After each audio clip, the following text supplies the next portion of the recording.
गणेश उत्सव हा फक्त सण नसतो, तर तो संपूर्ण शहरांचा, गावागावांचा श्वास, नाडी आणि भक्ती बनतो. उंच मंडपातील सार्वजनिक गणेशापासून ते छोट्याशा घरगुती मूर्तीपर्यंत प्रत्येक शहरामध्ये, गल्लीबोळामध्ये, घरामध्ये गणपती बाप्पा मोरया या जयघोषाने दुमदुमलेला असतात. काही दिवसांसाठी आपण आपली रोजची धावपळ, सगळे भेदभाव विसरून बाप्पाच्या छायेखाली एकत्र येत असतो. आणि मग येतो तो विसर्जनाचा दिवस. रोजच्या गडबडीतून थकलेले रस्ते त्या दिवशी श्रद्धेच्या लाटांनी भरून जातात. ढोल ताशांचा गजर, शंखनाद, फुलांची उधळण, अश्रूंनी आणि हसऱ्या चेहऱ्यांनी सजलेले विसर्जन यात्रेचे दृश्य. या दिवशी हजारो मूर्त्या पाण्यामध्ये विलीन होतात, पण भक्ती मात्र कायमची हृदयात कोरली जाते. नमस्कार मंडळी, मी छाया. आपल्या सर्वांचं आपल्या आणखीन एका नवीन व्हिडिओमध्ये अगदी मनापासून स्वागत करते. तर आम्ही गेलो होतो परवा दिवशी आमच्या इथं नगरमध्ये गणपती आरास पाहिला. तर तोच व्हिडिओ मी आज तुमच्याशी शेअर करते. आणि आमच्या नगरमधली आरास कशी असते ना, अगदी थोडक्यात मी तुम्हाला दाखवते. तर चला. तर बाप्पांची आरती झाली, सगळं आवरलंय आणि निघलो तर आम्ही सगळे आता गणपती पाहायला, म्हणजे गणपतीची आरस पाहायला नगरला. आहे ना फौजी साहेब? तर हे पा राजू पण तयार झालाय आणि कसं येड्यात काढतो आहे का, आणि आकाश पण रेडी आहे. तर आम्ही 4 जण चाललोत, कारण सागरला घरी ठेवलंय. आपलं घर कसं इकडं आउटसाईडला पडतं ना, त्यामुळं एक जण कोणी ना कोणी घरी लागतंच. भीती वाटते, कारण बंद घर दिसलं की लगेच काही ना काही कार्यक्रम होत असतो. त्यामुळं सागर घरी ठेवलाय आणि आम्ही चाललोत आता, कारण सागर गेला होता त्याच्या मित्रांच्या बरोबर आरस पाहायला. त्यामुळे तो बोलला मी नाही येत, तुम्ही पाहून या. तर सागर घरीच आहे. हे पा लगेच गेले पण मला टाकून. अरे येऊ द्या, येऊ. हे पा दादा घरी आहे.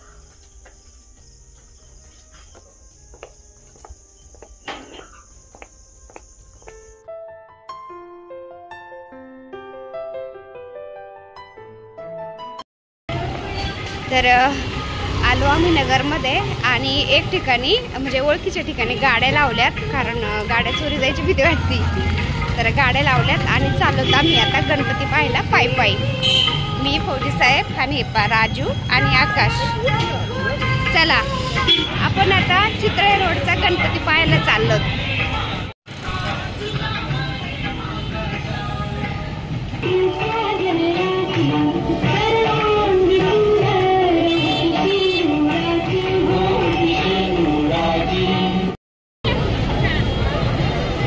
आपण आलोत आता चौपाटी कारंज्याला गणपती पाहायला. आरती झाली आहे तशी, आणि तो देखावा ना अजून दाखवलाच नाही. काहीतरी तयारी चालू आहे. फायनली पोहोचलो आपण. हे किती मस्त व्ह्यू आहे ना. हे गाण्याचा आवाज वाढव ना.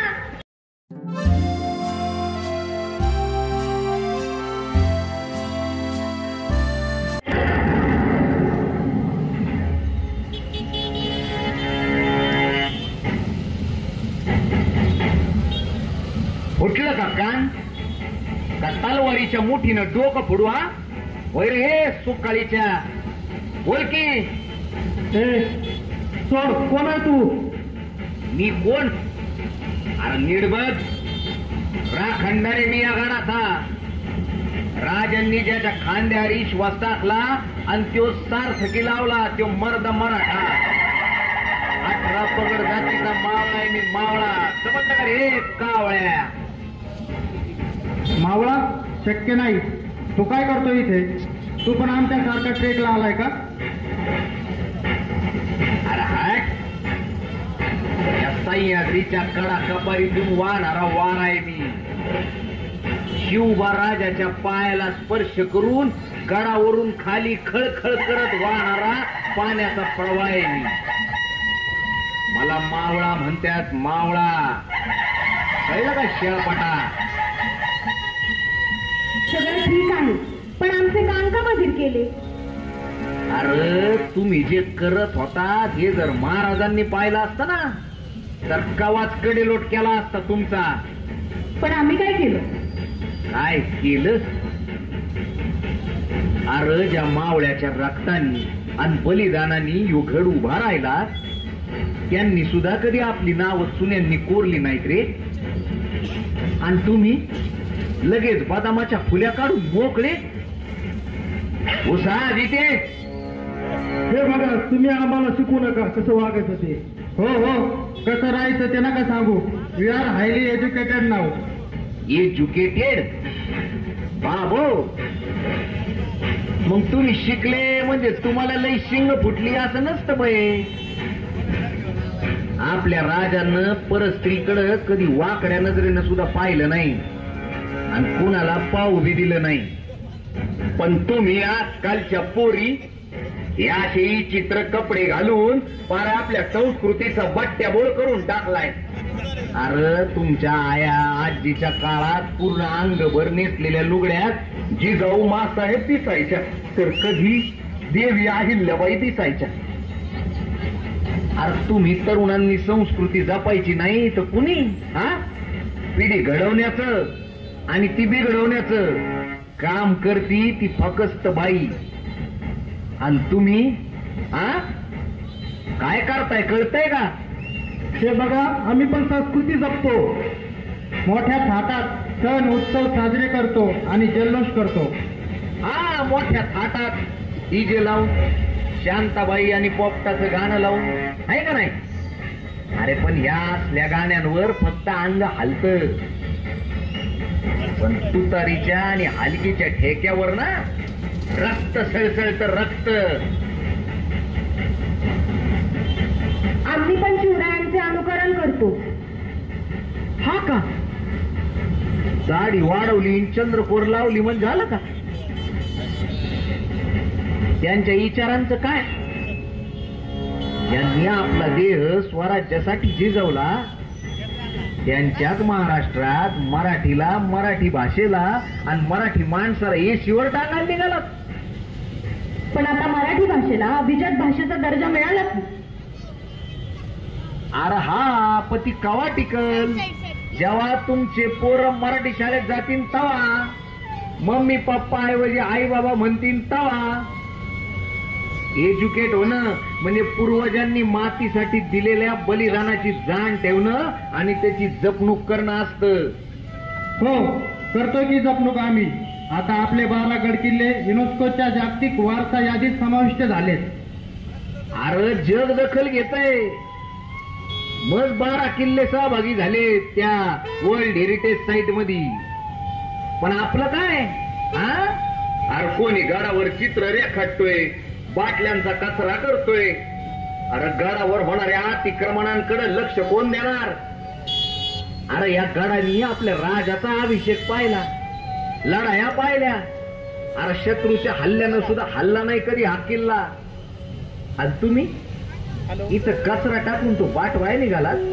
अरे हा गड काही साधा सुद्धा नाही रे. माझ्या राजाच्या पराक्रमाची साक्ष देतो हा गड. आपल्या आया बहिणींची इज्जत राखली जो हा गड. आपला हिंदू धर्म रक्षिला असं म्हणायचं आणि आयुष्यातल्या संकटावर नुसतं मात करीत सुटायचं. कळतंय का काही? हो, कळालं. आम्हाला आमची चूक कळाली. गड स्वच्छ ठेवणं म्हणजे आपली संस्कृती आणि इतिहास जपण्यासारखं आहे. एक विचारू? विचार. तुम्ही खरंच या गडाचे राखणदार आहात का? अरे बाबा, आम्ही चाकर आहे आमच्या धन्याचं, छत्रपती शिवाजी महाराजांचं. राजा शिवछत्रपती महाराज की नमो पार्वती पते. हर हर.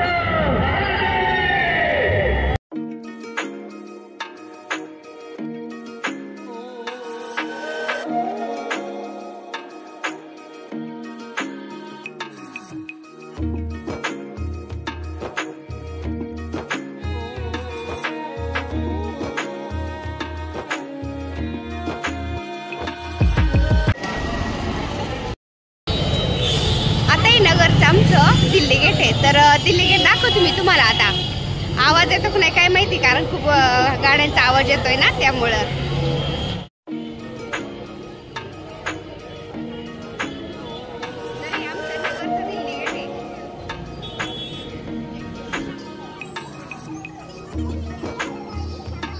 दिल्ली गेट पासला गणपती पाहायला आलो आपण. महाराज आपले हे कळल्यावर त्यांना हसू आलं. माऊलींनी साधेपणानं उत्तर दिलं. गर्वाला नम्रतेने उत्तर द्यावं, अहंकाराला प्रेमानं जिंकावं. मनाला चांगदेव निर्मळ असतील, पण गुरुगृही येताना शिष्टानं लीन असायला हवं.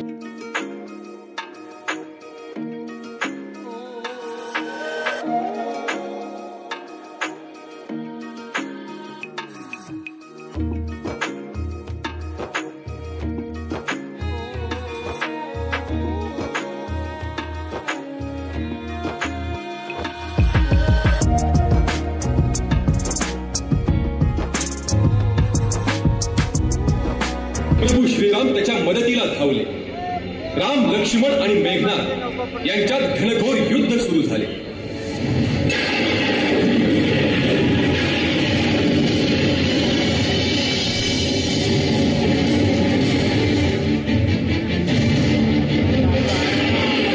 त्यांच्याकडे जावे.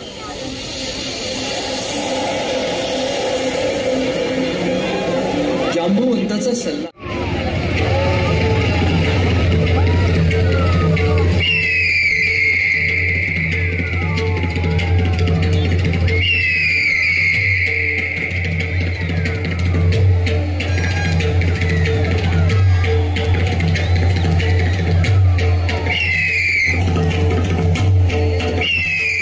अस्त्रातून मुक्तता केली. लक्ष्मण यांना पुन्हा एकदा उभं राहिलेलं पाहून वानर नागपाश अस्त्रातून मुक्तता झाल्यानंतर जागृतावस्थेत आलेल्या प्रभू श्रीराम आणि लक्ष्मणाला गरुड राजानं वंदन केलं आणि ते पुन्हा एकदा आपल्या परतीच्या प्रवासाला निघाले.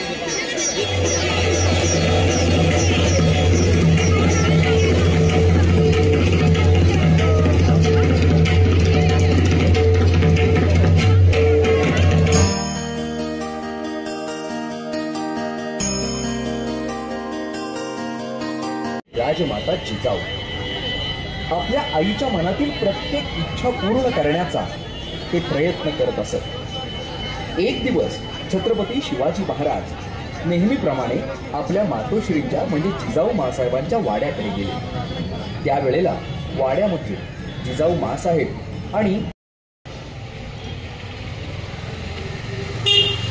ये देखो मेरा बच्चा. फौजी साहेब राजू गेलेत गाडी घ्यायला. आम्ही तोपर्यंत उभं राहिलो, निघलो आता घरी. माझं जॅकेट दे भाऊ आता. मला थंडी वाजन त्यामुळं ते जॅकेट कसं ठेवलं याने. मला तुला थंडी वाजन. आता बघा म्हणलं इथं गाड्या लावल्या ना, जॅकेट आणि स्कार्फ म्हणलं गाडीच्या डिक्कीतच ठेवू. तर एक काय म्हणला, मी तुझा स्कार्फ घेतो आणि दुसऱ्याने जॅकेट घेतलं होतं. तर राजूने ठेवलं होतं माझं जॅकेट आणि गळ्यात घातलं होतं माझं.